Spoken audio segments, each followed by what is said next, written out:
it's interesting. I'm getting to now lead in the dedication of their child, and I got to be the person that married them.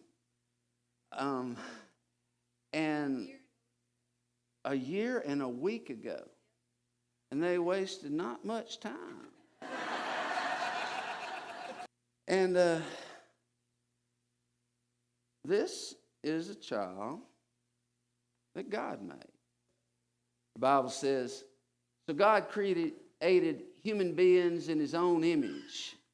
In the image of God, he created them, male and female. He created them. He created them in his own image. What does that mean?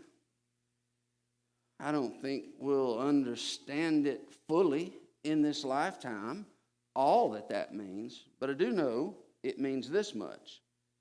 This child is created with the potential to know God. This child has the spiritual potential to grow, to become a Christian, and then to become Christ-like. This Aiden, there was a certain day when he was born into this world. And when he was that day, by the way, that he was born into this world, you might say he died to the old world. The only world he knew was life in his mother's womb. He had no way of knowing there was any life beyond the womb. And it was pretty traumatic when he started getting pushed out of his world. And he didn't know what lay ahead. But what he saw from the beginning was light for the very first time. And in the same way, the day will come for Aiden, and for you and for me, and for Mary and Billy, to die to this world and move into another bigger world that we can't yet imagine.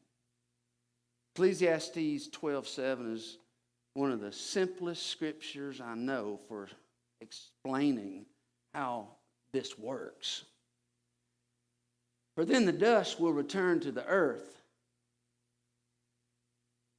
and the spirit will return to God who gave it. You too are a person God made. I know there were human, physical, biological aspects to that. God created you with a spiritual component, the ability to know him. That is the greatest gift God bestowed on any creature. To waste that gift is the most tragic thing a human being can do. To throw away or refuse an opportunity to become what God made us to become. God made you, but God isn't. I want to say this clearly. There's part of you that God made, and there's a part of you that the world made. And let me explain what I mean by that. We've already talked about the part of you that God made. It needs no further explanation. The part of you that the world made, maybe I should put it this way. It's the part of you that sin made. You were born into a sinful world. And in a sinful world, you're going to get sinned against pretty quickly. You're going to get hurt. You're going to get mistreated. And you're not going to be, as a small child, you don't know how to handle that well. You're going to get hurt. And then later on, when you get into your teen years, if not before, you're going to start being pressured. Strong pressure to do things you may not even want to do, to get involved in stuff that brings more brings more and more into you from the world that's got nothing to do with God. And as we get hurt, or as we commit sins and make mistakes, we have to find some way to handle those. How do we deal with it? Do some of us learn to deny that we did? We learn to be schemers. Others learn to run. Others hide. Still others learn to fight. But it's inevitable. It's inevitable for every one of us. You're going to have two parts. You have two parts. The part God made and the part the world made. Now, the Bible has terminology for this. And some of you already know what that is. The Bible talks about the natural man and the spiritual man. Natural man, spiritual man. That spiritual man, part of you that God made. The part that you've been from the beginning. It's somebody has said, it's the face you had even before you were born. The natural man, though, is created by the world. That is the part that gets sinned against and in turn sins against others. That natural man is the part that creates a conflict and makes it hard for us to be what we really want to be. It makes it hard for us to operate the way we really want to operate. I want to read you a scripture from Romans chapter 7, where the Apostle Paul is describing what that struggle is like for him, because he realized he's got two parts. One is good, one is not. And here's what he said. So I am not the one doing wrong. It is sin living in me that does it. Now, if you're seeing that for the first time, I am not the one doing wrong. You start, is he trying to shuck off responsibility? No. Keep reading. It's just that he recognizes there's the real him, the spiritual man. That's not the one that's leading him to do wrong. It is sin living in me that does it. And I know that nothing good lives in me that is in my sinful nature. By the way, a whole lot of us were taught this verse, and only we were not taught a valuable phrase.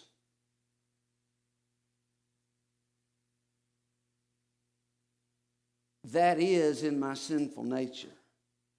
A lot of us were taught and made to believe, and we probably still believe, yep, he nailed it. There's nothing good in me. If that is what you think, you're dead wrong. And you're going to have a lot of unnecessary fear and guilt and misery in life until you recognize the Bible is not saying that you entirely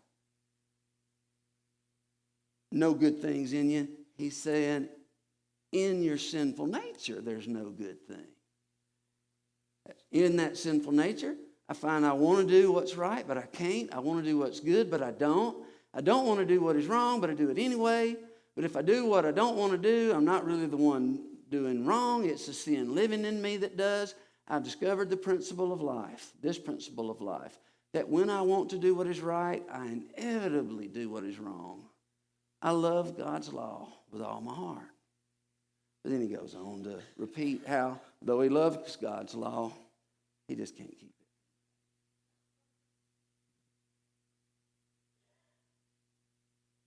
Another verse I want you to see about the natural man is 1 Corinthians 2. 1 Corinthians 2, verse 14. People who aren't spiritual can't receive these truths from God's Spirit. I wish I had thought to have that shown in the King James, because the King James sums it up even better when it comes to this verse. It says, but the natural man, some of you know what I'm talking about, the natural man can't receive these truths from God's Spirit. It all sounds foolish to them, and they can't understand it. For only those who are spiritual can understand what the Spirit means. Again, there's these two parts in you. And here's what happens.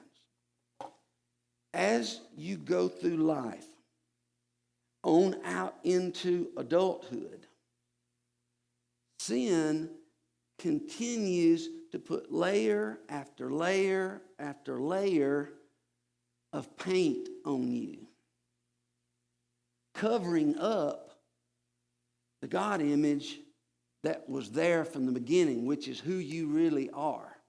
By the way, when you were born again, what was it that was born again? It was that image of God that had been smothered by sin. It was resurrected.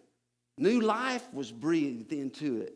And in a sense, you were like a baby all over again.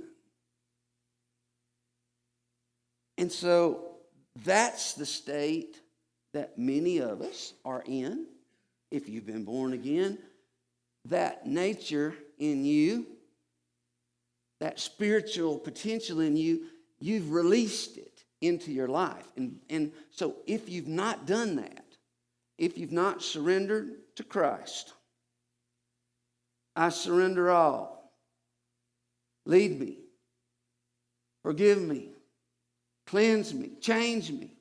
Move me. Make me. If you've not done that, then the rest of what we're talking about is not going to help you until you do. You got to be born again. What happens when you're born again is that you say, I know who I am. I know what I have potential to be. I'm in the image of God. And the Bible tells me that whosoever calls on the name of God shall be saved. And in the book of John, it says, as many as receive him, he gives the power to become the sons of God. The sons and the daughters of God. You get that? When you receive him, God gives you the power, the ability to become the sons of God. He takes what you already had, being made in his image, and he brings it alive with your new birth. But does that mean the old natural person goes away? No. Paul had been born again. I've been born again. But man, that natural person, that natural nature in me. And let me specify something. The word nature can mean many different things, okay? Or natural can mean many different things. Most of the time, natural means good. When we say the natural man, we're not talking about a person who's simply being themselves. They're eating organically. They're taking care of the loved ones, the environment. They're living a simple, natural life. No. That's good stuff. When we say natural in this context, we're talking about a nature that's not good. It is a nature which the world created and builds on. It builds and it builds and it builds. And it's been building in you for a long time. It's been building in me a long time. And that's why in order to have a victorious Christian life, you have to keep your eyes and ears open watching for any place that the natural man shows up. Any comment that popped out of your mouth when you didn't have time to think about it and filter it. A lot of times, not always, but a lot of times that will reveal what's in you, what's still in you, something you didn't even know was there. Don't always ignore that. It's what we release when our guard is down. We're not filtering, okay? Things we say, things we do, attitudes we hold that do not come from God. God did not create that mess. That was created by living and interacting in a sinful world with a bunch of other sinful people. And in order to make it, in order to cope sometimes, we have to resort to all sorts of tricks and tactics, and we have to try to become things we're not. We have to try to pretend we're better than we really are. And we do that and so it starts out, we try to do that with our clothes. And teenager, when it's your car. And later, you feel this pressure to conform and have the right kind of automobile and the right kind of house. And here's the biggest, to be in the right friend group in Mena, Arkansas. Because there is a pressure that's not coming from God. It's your sinful nature, which is basically saying the only significance you have is your status. That's what matters, because that's really all you have. Your status, your achievement, your accomplishment, your wealth, that's what matters. That's all you got, so you better be willing to do anything in the world to make sure you got that in order. There you have a pressure that is not coming from God.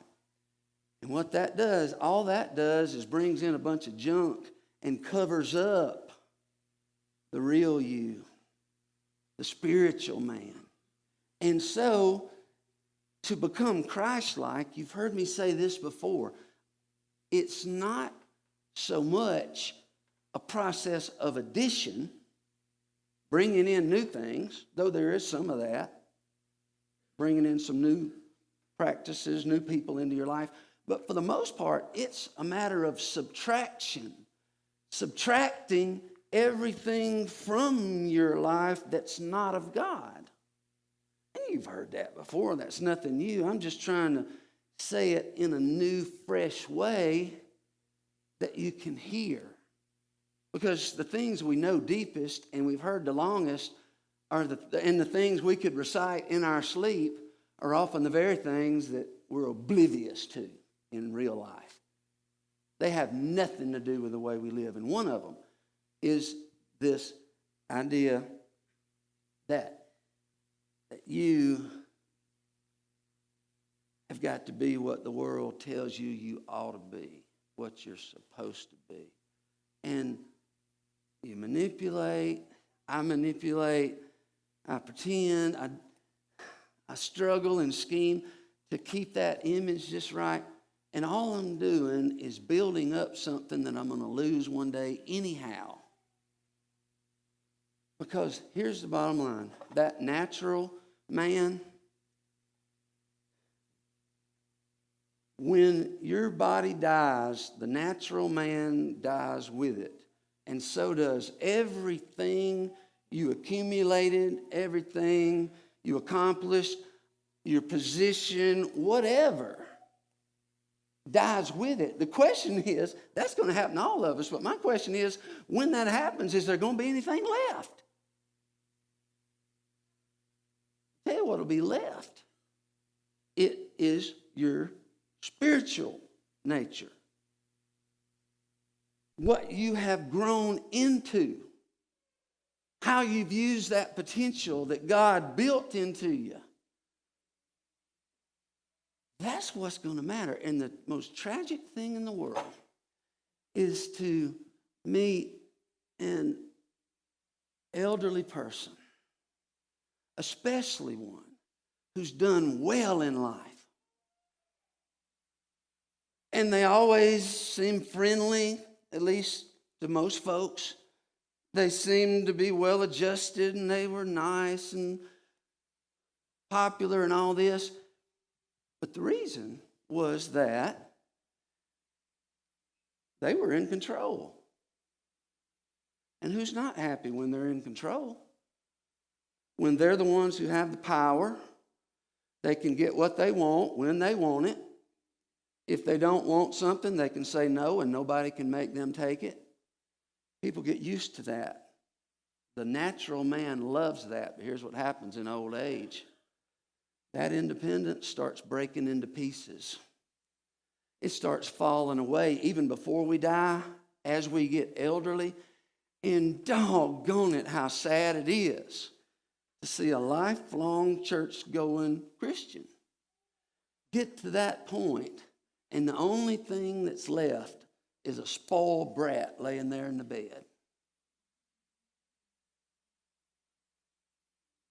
That's a person who spent their life feeding, cuddling, coddling the natural man and did not grow the spiritual man.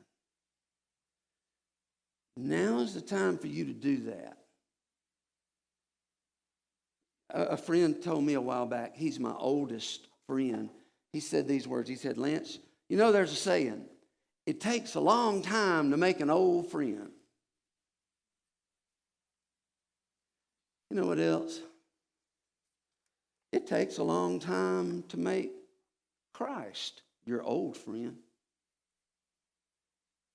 It takes a long time. Now, the good news is, even the thief on the cross could make friends with him there in his dying last minutes. But what a wasted life. How different that thief's life could have been. Rather than dying for the way he'd ruined his life, he could have been living and blessing. Listen, don't wait around. It's going to take a long time. It may take the rest of your life to make Jesus Christ your old friend and to become like him as the layers of the natural man are peeled away. Make that decision today. So there's two decisions. If you've not surrendered, ask God to save you, to forgive you, to make you his own. Then, yeah, you've got that spiritual nature in you from God, but it's all covered over, and if it's not dead, it's as good as dead. But God wants to bring life to that which has been neglected in you so long. It's going to be such a change that it's like a new birth. That needs to happen. That needs to happen. And then you share that decision with others by being baptized. You symbolize it. I'm dying. I'm letting go. I'm dying to my natural, to who I thought I was. And I'm rising up to live in a new way. I'm a new person. Others need to simply reevaluate. Ask this question. If you died today, and I'm not going where you think I'm going. You think I'm going to say, if you had a car wreck on the way home, would you? I'm not going to manipulate you like that. I'm talking to Christian people, and I'm saying, if today were the last day of your life, and therefore whatever growth was going to happen in you in this world is done, would you be complete? Would you be satisfied? Would you feel good about how far you managed to come? Or Or would you find yourself laying on a deathbed looking back on a bunch of tragic, lost opportunities because you were busy tending to the natural man?